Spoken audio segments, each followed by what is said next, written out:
All right, hey guys, welcome back to the third episode of Green Dreamers. I'm here with my buddy Nate. How's it going? We're here to talk about the Alliance agenda. This is the newest agenda to come out for Game of Thrones. It's the first chapter pack of Cycle 3. And I guess before we jump into the card, it's a cool agenda. I think everyone can agree that it's interesting, to say the least. I think of all the different opinions that people have, we can all agree that it's interesting and that people are going to have fun with it, to say the least. I think the fact that people have such differing opinions of the card is an indicator of how dynamic it is. Right. Of how at least it's, an interesting design put out by FFG to divide the community as such. I think that's fair to say. The great thing about this, as any agenda, it gives you more deck building options. Sure, and like we were saying, if nothing else, it's interesting. It is. It is interesting. And while Nate and I are kind of in the minority opinion of Alliance, we're here to talk to you guys today about why we really like this agenda, and we've been building some cool decks that we think are pretty good. I think it's a lot of fun. But let's talk about the card. All right, the first point about Alliance is it says your minimum deck size is 75 cards. And so, a lot of people, when they see that, the gut reaction is you got to have your deck at 60 cards. Nate, I'm going to grab my charger. You take over 75 cards. So you have to have 75 card deck. And that's not a good thing inherently when you look at that. You don't want to have more cards. People try and build as close to 60 usually. I don't like to go over more than 63 cards in a deck, and just take out that top one. This one? Yep. Yeah, nobody likes having a 64 card deck, but sometimes you just gotta. Do you want to just start over? No, let's just roll. We had a good intro. This is the flavor. This is the Green Dreamers right here. We do it in one take. All right. So a lot of people say 64 cards. No. You can't do that. You got to go to 60. You got to cut those 4 cards. And what I say is no. If you want to run 64 cards, you just run 64 cards. Just make sure that there are 4 extra good cards. And I think it all goes down to don't put bad cards in your deck. The 75 cards here isn't so much of a downside as long as the 15 extra cards you're running are good quality cards. Right. A comparison or maybe a good analogy is it's not a downside to the card, but rather a deck building restriction, much like the banner agendas themselves. The banner agendas don't inherently have a downside besides opportunity cost. Yes. But, let's say you have to run 12 non-loyal cards from that faction, but if you run 12 bad cards or even 10 good cards, 2 bad cards, now that's a downside. But if you can fit, if you can meet that deck building requirement without sacrificing card quality of your deck, then how much of a downside is that? Not too much. And a lot of factions can make great use out of this because you take Lannister, Tyrell, Greyjoy. Those are factions with a lot of good non-loyal cards. Yeah. Stark has a lot of non-loyal cards that are really good. So the deck allows you those options where the 12 cards you're running from that banner, they're not diluting your deck with bad cards. They're giving you more option. They're giving you maybe more stealth if you're lacking. You could banner Greyjoy, give yourself more stealth.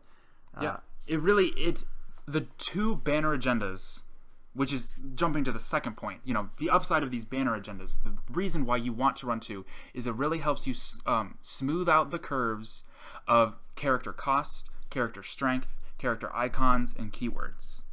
So that when you're done building your Alliance deck, yes, it's 75 cards, but all of your, ratios of what icons you have, your ratios of your character cost curve, your strength curve, the amount of keywords that you have just in general, or that you have access, the variety of keywords, it's all helped by the effect of running all these different factions.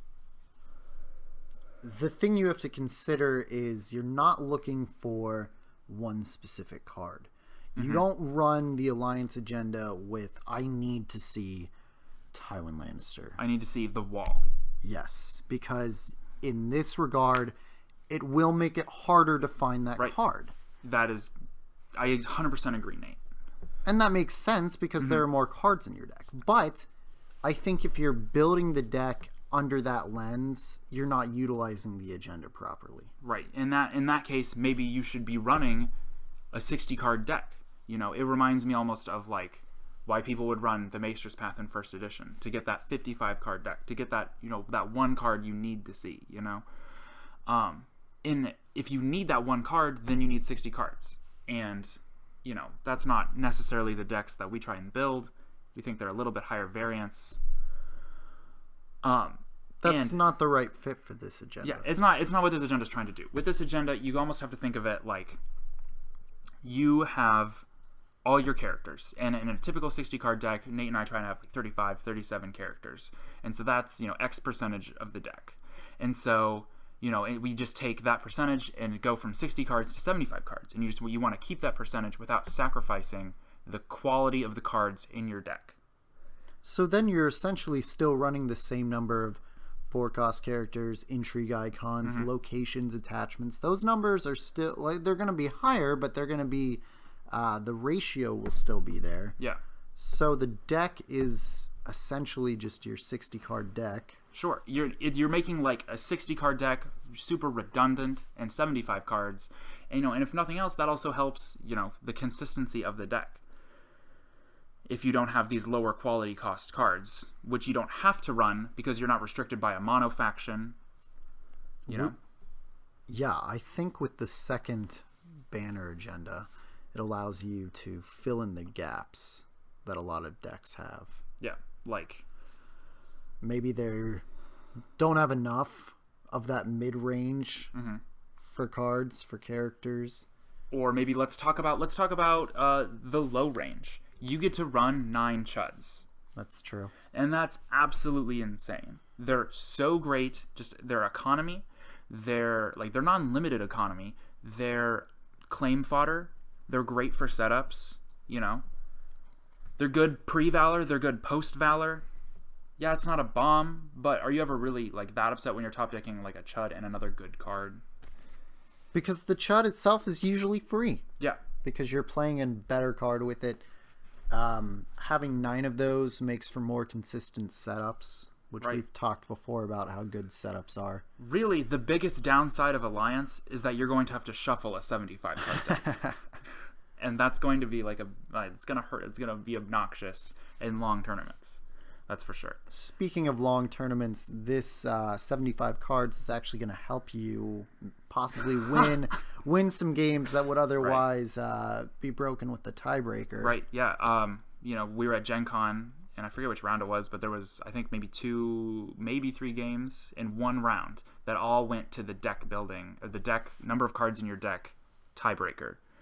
And, you know, that decides games, and, like, I don't want to sit here and pretend like that's a reason why you should run Alliance, because it's not. But it's a benefit. But it's like the sprinkles on your ice cream. You're not eating it. I eat it for the sprinkles, but normal people do not. But it's the extra something, you know? I don't think it's hard to make a case for Alliance. I think there's so much going for it. It's also very new. I think people just get locked onto opinions, and then they don't want to try the card. Like, just try the card. I think that's the best way to form an appropriate opinion about it, is just, it's a new card. Give it a shot. You know, we can sit here and talk about Alliance all day long, but we could just be wrong, honestly.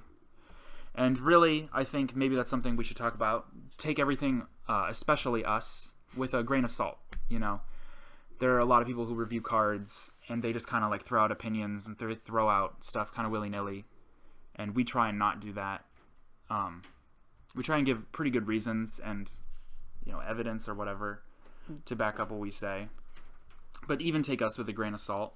Maybe we're wrong about Alliance. But from what we think about the card, we think it's going to be pretty good. We're going to be trying it out April 1st at the Tourney of Fools in Toledo. The Festival of Fools. So, are we playing this deck? Well, I guess we have to now. I guess we have to. Sounds like you advertised it. So I'm sorry I put us into that. But That's all right. We'll be trying it out. Maybe we'll make another video if it turns out it's not if good. the deck wins, we'll walk you through our deck building process. We'll probably make another deck building video like we did for the Laney Reigns. You know what? I will say that it doesn't matter if the deck wins because That's true. you shouldn't be results oriented. Sure, especially with just one tournament. Yes. I think something a lot of people... I see a lot of decks posted on Thrones DB that are like, hey, I just won the Stored Championship, here's my deck. And I look at the deck and I'm like, I don't know. And I'm not trying to go, bang, bang. It sounds like you're discrediting your victory. But what I'm trying to say is it's possible for variance to be in your favor or for your opponents to make play mistakes. A good deck doesn't necessarily mean you are going to win a tournament, and a bad deck doesn't necessarily mean you're going to lose a tournament.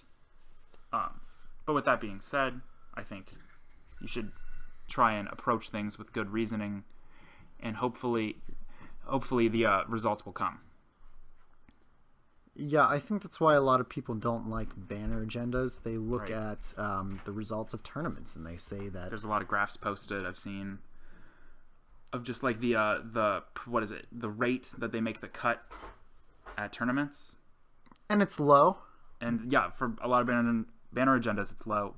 But to be fair, I think you could say that banner agendas are popular, and the more people playing them, the more chance there's going to be bad people playing those decks. Or less skilled players. Because the more people are playing it, you're going to have a wider range. Right. Or maybe even it's people playing it who are not building like super efficient decks. But I don't know. Nate and I really like banner agendas. We really like this agenda. Because you get to run 2 banners. Because you get to run 3 agendas. And like that's obnoxious on some level to your opponent. If you are playing your opponent and they only have 1 agenda, then they're 2 agendas behind you. Right. You're already ahead of the game by 15 cards in your deck and 2 agendas. And honestly, how can your opponent come back from that? It's intimidating, really. Right. And when you have Intimidate pre-setup, you get to kneel your opponent's setup. And like that's pretty good. That's pretty good. All right. Your opponent has to turn their mats sideways. Right. They have to play at a different table or something. All right, Nate, you want to say anything else about this agenda? You want to say anything else about banner agendas? What's your favorite banner agenda to run? I think since Valor came out, Greyjoy's the best banner agenda. Well, maybe not the best, but it's my favorite because Victarian's really good. Iron Minds is bonkers. awesome. Iron Minds is so good. But see, I don't really like Greyjoy at the same time because it's weak in 4-cost characters. It's weak in intrigue icons. But if you have a faction that can support those weaknesses, like Lannister, Banner of the Kraken is... This is a deck we ran. It is a deck we ran, and that was a fun deck. I felt like there was a lot going for that deck. Yeah, that's a pretty cool one. Do you have a favorite banner agenda, Tyler? My favorite banner agenda is Banner of the Lion, probably. And it's because Banner of the Lion is so good with First Snow Winter. I think, yeah.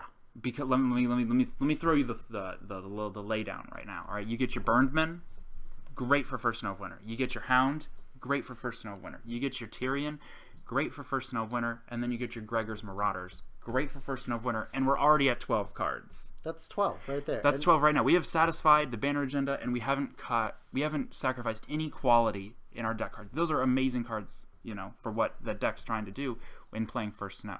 And then you throw in your 3 Chuds, and now you're at 15, and you've got 15 great cards. Throw in a little Jaime Lannister, something a little spicy, Amory Lorch. Now you don't have to run as many But only if you need it. poor quality main faction cards. Exactly. And that's why I really like banner agendas, is because you fill in those gaps. It's like, let's say I was running a Tyrell Banner of the Lion. Would I rather run Rose Road Patrol, a 4-for-3 Bicon who sometimes maybe has stealth, or a Gregor's Marauders, a 4-for-4 Bicon military intrigue as opposed to military power,